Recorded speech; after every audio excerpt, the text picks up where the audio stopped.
South ఇండియాలోనే అతి తక్కువ ధరలకి రత్నాలనందించే ఏకైక సంస్థ 6JVR. మామూలు జర్నీ కదా, ఒక బుక్ రాయొచ్చు కదా. రాశారు. రాసారా? ఎవరు రాశారు బుక్? సో బుక్ వచ్చేసి సూర్యతేజ అని చెప్పేసి ఒక రైటర్ ఉంటారు. తన అచ్చా. పెనే స్టోరీ అని చెప్పేసి ఉంటుంది. తను ఒక 2 years నుండి ఫాలో అవుతున్నాడు అన్నట్టు. అచ్చా. ఇన్స్పిరేషన్ అనిపించింది. తను ఐటీ ఎంప్లాయీ. హ్మ్. సో తను ఇది కూడా బాగా బుక్స్ రాస్తాడు. మంచి పబ్లిషింగ్ జపాన్లో అక్కడిక్కడ బాగా సేల్స్ అవుతున్నాడు. ఓకే. సో ఒకసారి సడన్గా సార్ మీ పైన నేను బుక్ రాద్దాం అనుకుంటున్నాను అన్నాడు. నాకు ఒకటేసారి చరిత్రలో నీకంటూ కొన్ని పేజీలు ఉండాలి అని చెప్పేసి ఎవరో ఒక సాంగ్ ఉంటుంది పవన్ కళ్యాణ్. హ్మ్. మన బుక్ రాస్తా అంటున్నారు ఏంటి అని చెప్పేసి నాకు అంత సీన్ ఉందా అని చెప్పేసి, ఎందుకంటే మనం తక్కువ అంచనా వేసుకుంటాం కదా, హ్మ్. నాకు అంత సీన్ లేదండి అని చెప్పేసి అంటే, లేదు సార్ మీ జర్నీ చాలా ఇన్స్పిరేషనల్, హ్మ్. ఒక్కసారి రాస్తాను మిమ్మల్ని కలవాలి అని అన్నాడు. అంటే సరే అండి కలుద్దాము అని చెప్పేసి అని అన్నా. నాకు అప్పుడు సర్జరీ అయి ఉండే. హ్మ్. సో ఇంటికి వచ్చారు. ఇంటికి వచ్చిన తర్వాత ఒక గంట 2 గంటలు టైం ఇవ్వండి సార్ అన్నాడు. పొద్దున వచ్చారు ఆయన.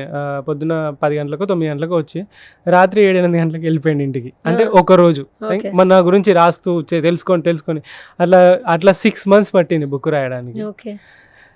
బుక్ అంతా రాసి 6 months తర్వాత తను ఇంకా పబ్లిష్ కాలే బుక్. హ్మ్. సో తను బుక్ మొత్తం పంపించినప్పుడు నాకు అనిపించింది లైక్ చాలా అమేజింగ్ అనిపించింది. హ్మ్. దాని పేరు కూడా పెట్టింది ద ఇండియన్ సైక్లిస్ట్ అని చెప్పేసి. హ్మ్. అది ఈ లైఫ్లో ఇంతకన్నా చాలు. ఎవరి లైఫ్ మీద బుక్ రాస్తారండి. అవును. అట్లా రాయాలంటే అదృష్టం ఉండాలి. అవును. Yeah. Okay. So sweet. Yeah. Okay Ranjith ji, ji. ఇలా బాగుందా లైఫ్? నాకు బాగాలేదండి ఇలా. అంటే ఇక్కడ ఉండడం నచ్చలేదు. నాకు సైకిల్ మీద వెళ్ళిపోవాలని ఉంటుంది. యాక్చువల్లీ మీరు 90 బర్న్, అంటే 90s kid actually. Yes, yep. అంటే జనరేషన్ ఏం మారలేదు మీ ఐడియాలజీ, మీ థింకింగ్ ప్రాస్పెక్ట్లో. Yeah. అయినా కూడా మీరు ఏసీలో ఉండరు, Mm. విల్లాస్లో బ్రతకరు, Um, బ్యాంక్ బ్యాలెన్స్ చూసుకోరు, నేచర్ని ఎంజాయ్ చేస్తూ, Yeah. సన్సెట్ని సన్రైజ్ని Yeah. లవ్ చేస్తూ, mm. ఇలాంటి person Mm. Never before ever after.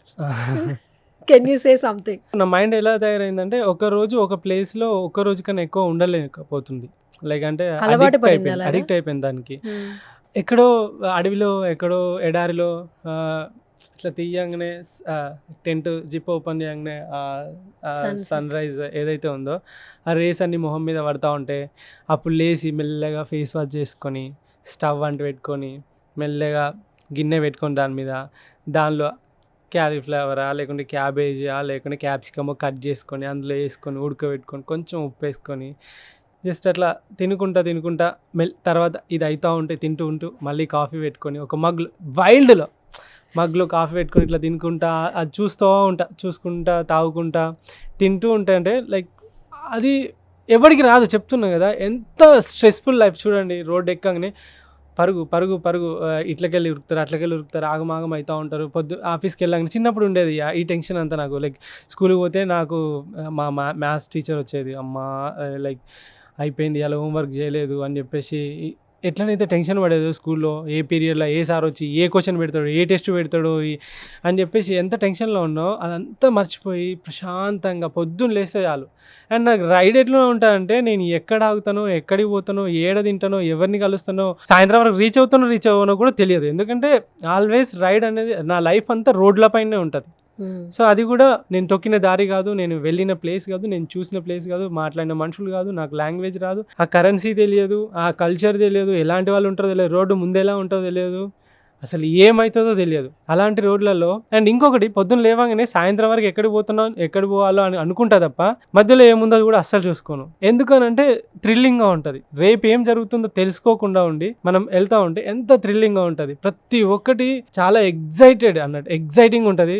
ఆ ఎక్స్పీరియన్స్ ఏదైతే ఉన్నదో అది అంటారు చాలా మంది, అబ్బా ఒక్కసారి లైఫ్లో నీలాగా ఒక్కరోజు బతికినా చాలు అని చెప్పేసి చాలా మంది మెసేజ్ పెడతా ఉంటారు.